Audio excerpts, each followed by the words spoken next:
Welcome back, everyone. A possible ban on those menthol cigarettes. The FDA is looking at banning the mint-flavored smokes because they say they pose a greater health risk than the unflavored ones. Our Elise Coulter is live in the studio to explain. Elise. Deborah, the FDA's Tobacco Advisory Committee started looking into menthol cigarettes back in 2011, but hadn't made any public comment on a possible ban until now.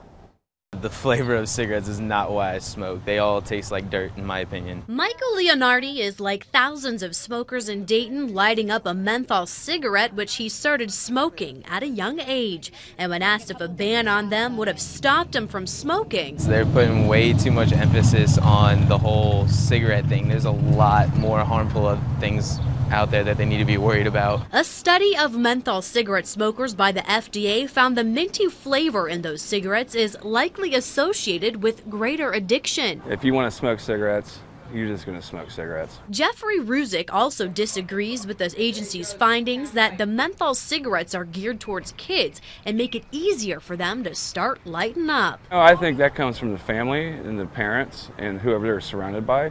I think that's what's going to cause some of the kids to smoke. If you pick it up at an early age, then it starts from there, and then before you know it, they're into the years of smoking. Daniel Morgan hasn't picked up a cigarette in his life, but thinks what the FDA is saying makes sense. It makes it easier for kids to pick up the habit, to start smoking.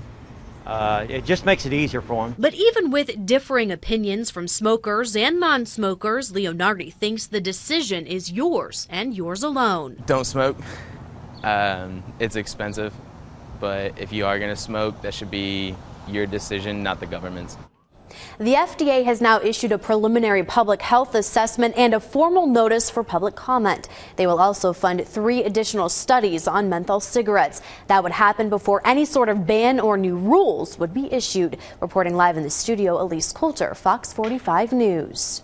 All right, Elise, thank you. Now tell us, what do you think? Do you think that flavored menthol cigarettes should be banned? Leave your comments on our Facebook page at facebook.com/Fox45 Dayton.